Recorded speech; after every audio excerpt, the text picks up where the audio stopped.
si una cosa no existe, no existe la otra. O sea, un músico necesita su instrumento y el que construye el instrumento es el luthier, pero el luthier necesita al músico para que interprete su instrumento. Entonces es como un círculo ahí que se alimenta. Sin conocer uno directamente de la lutería, les da opiniones, les digo, bueno, ¿qué tal si tratamos de provocar este armónico? ¿Qué tal si, qué pasa si ponemos la caja de esta manera?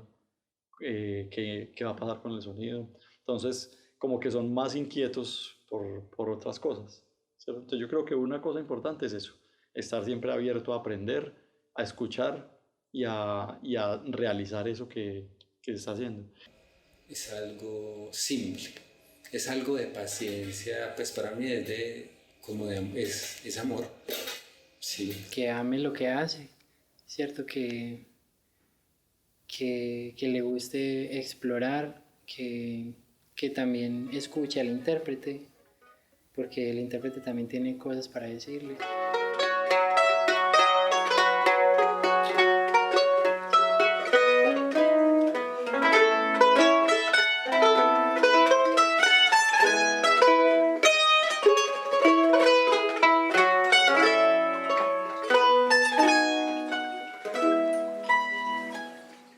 Soy un luthier joven, me considero todavía un aprendiz. Mi familia toda es de ebanistas, somos de acá del Retiro y entonces yo desde pequeño siempre he tenido contacto con la madera. Siempre desde pequeño empezaba a jugar, así fuera con el acerrín o con tronquitos o con cosas. Mi familia toda la vida ha trabajado la talla en madera y ya desde ahí quedó pues como esa tradición, ¿cierto? De la talla y como desde los 12 años entré a aprender a tocar el violín. Y cuando era joven me empecé a interesar por la música, cuando era como adolescente. Entonces empecé a estudiar guitarra y bueno, y me empeliculé mucho con la música. Como venía trabajando la madera, venía siempre con esas ganas de hacerlo, pero sabía que no lo podía hacer solo, ni podía experimentar solo porque me iba a tirar en el sonido y muchas cosas. Porque como violinista sabía lo delicado que es correr una pieza.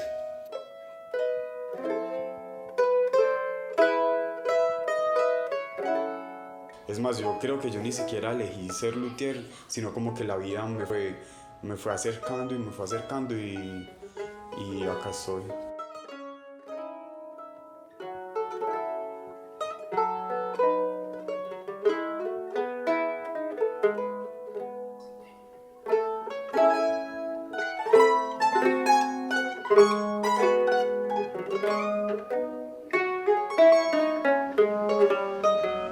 Ah, bueno, yo lo espero. No, igual yo puedo guatear un poquito, yo estaba viendo así como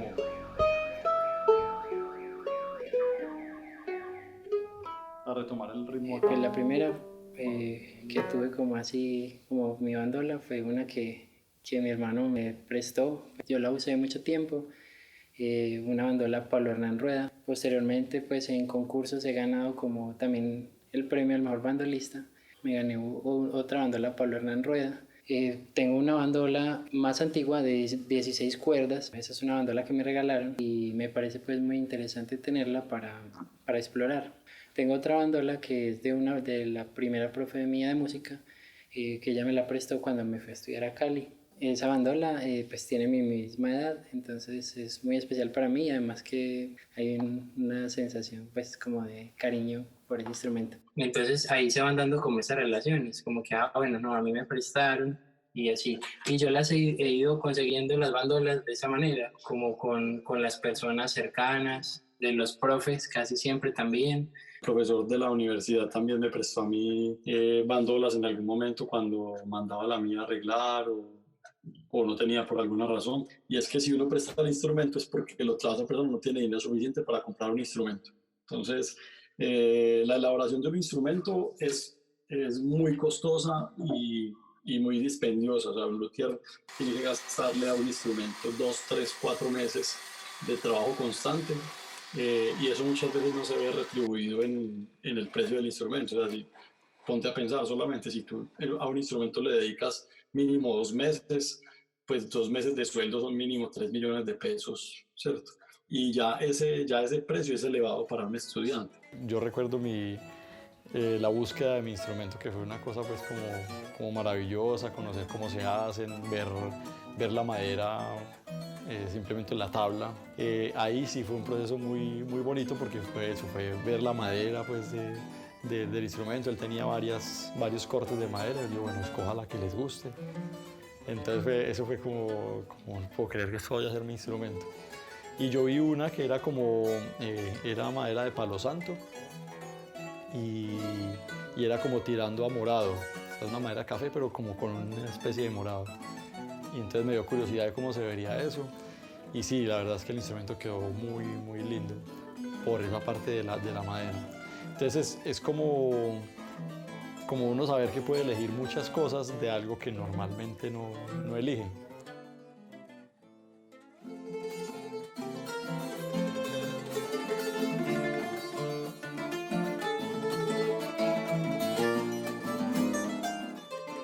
Las maderas, ese es un cuento.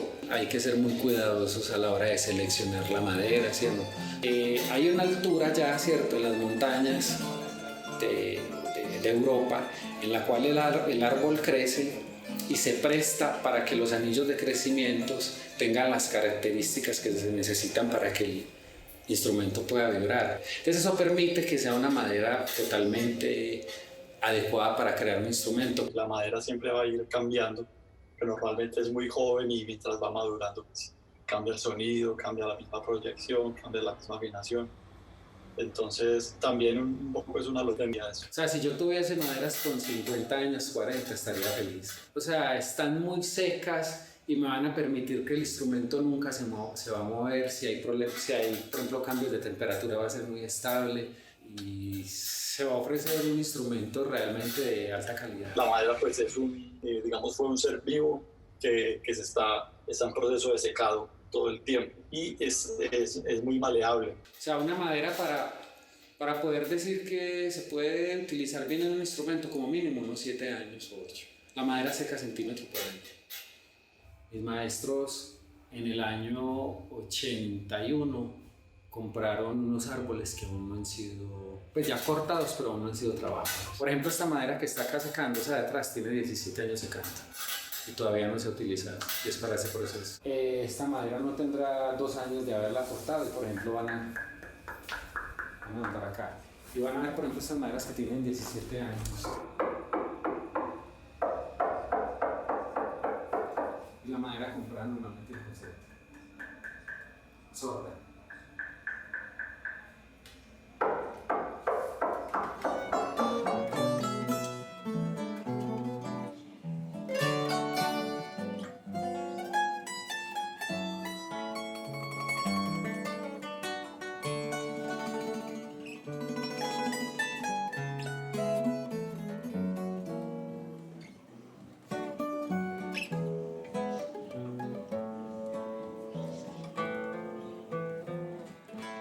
Que usted quiera imprimirle pasión a su instrumento y toda la mejor energía, pues si usted quiere hacer un buen instrumento no solamente basta con eso, usted tiene que entender cada vez mejor sobre la acústica, sobre los materiales.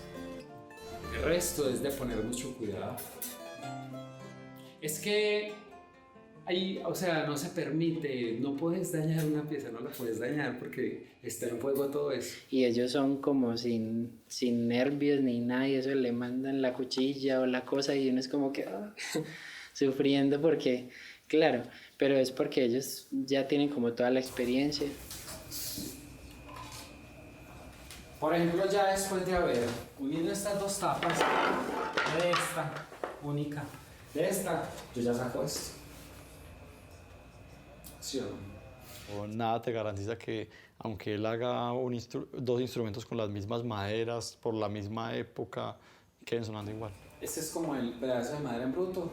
Ya después realizo esta pieza que tiene que ser totalmente a medida, escuadrada, sin estar, por ejemplo, torcida, que 1 milímetro ya. Chao, me la tiré. Uno trabaja sobre unos materiales que están en crudo y empiezan como desde cero, por así decirlo, y uno va va elaborando esos materiales y los va trabajando hasta que crea algo, pues crea un instrumento. Es muy sencillo. Ya después, cuando tengo esto acá listo, lo que voy a hacer es comenzar a ensamblar el instrumento. Y miren que ya aquí comenzamos como a verle una forma. Yo creo que a todos nos diferencia lo mismo y es como la pasión que le impregnamos a nuestro instrumento. Yo creo que cada quien tiene su metodología de hacer un instrumento. Cada quien tiene sus moldes y su forma de armarlo, su forma de lijar, su forma de trabajarlo. Creo que no todos lo hacemos de la misma manera. Uno puede tener las medidas, uno puede tener todo, pero si no entiendes de la madera, un poco de acústica, ¿cierto? Te estás embolatando un poco.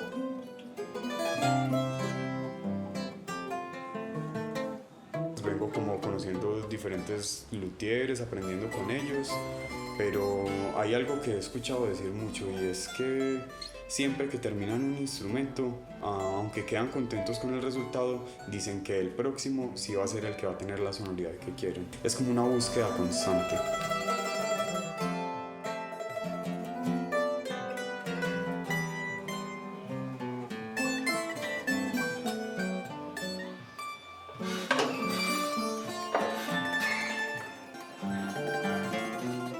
Hay que tener mucha paciencia, porque quien no tenga paciencia... Mire, la lutería para mí no es ni siquiera de que si usted tiene que tener estas capacidades, no. Para mí es paciencia. Si la persona no tiene paciencia, se puede enloquecer, no mentiras. Pero si quieres mandar a hacer el instrumento, pues yo creo que hay que armarse un poquito de paciencia y es muy importante que el luthier tenga esa tranquilidad de que se puede demorar lo que quiera demorarse, ¿cierto? Lo que pueda. O lo que pueda demorarse. Que te diga alguien, un luthier, te puedo construir mi instrumento en 2 años, año y medio, o 2 años y medio, 3, y la gente espera. Cuando es un instrumento hecho por un constructor, pues tiene la bondad que es un instrumento que está hecho como a la medida de uno. Pues va a ser un instrumento hecho con pertenencia, con cariño, que lo van a tratar realmente como un hijo. Las otras no son malas, pero claro, o sea, no ofrecen esa posibilidad de otros colores, de la comodidad de pronto del intérprete, sino que es una guitarra que está hecha así como para cualquiera. Le imprime como también ese asunto de la personalidad propia que se vuelve muy importante en este proceso. La gente ve al luthier como la persona que puede hacer que su forma de interpretar música sea más fácil. Es como una necesidad que sienten los músicos ya, ¿cierto? Que tienen los músicos. De tener un muy buen instrumento. Es el que está incidiendo directamente en esa triple relación compositor, intérprete, público. Digamos que es casi que el único que está ahí en medio de ese triángulo.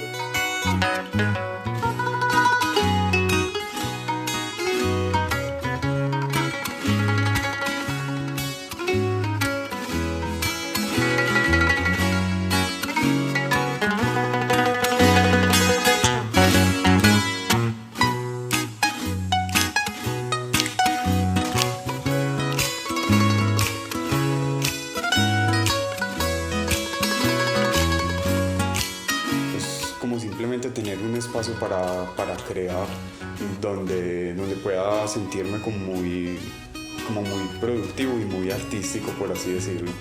Entonces es como un gusto estar siempre entre la madera y entre la música.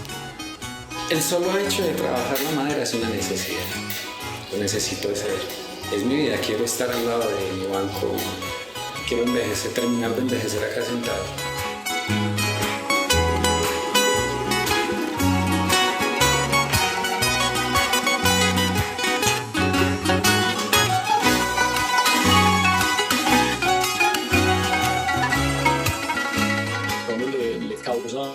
Curiosidad, cómo hacer que suene mejor. Hay personas que se enfocan, digamos, en eso, que son los que le ayudan a uno a que su música suene mejor y todo eso. A todos nos da ese interés. Yo creo que a William también le ha dado. Uno piensa como, qué bueno sería yo en algún momento hacer mi propio instrumento.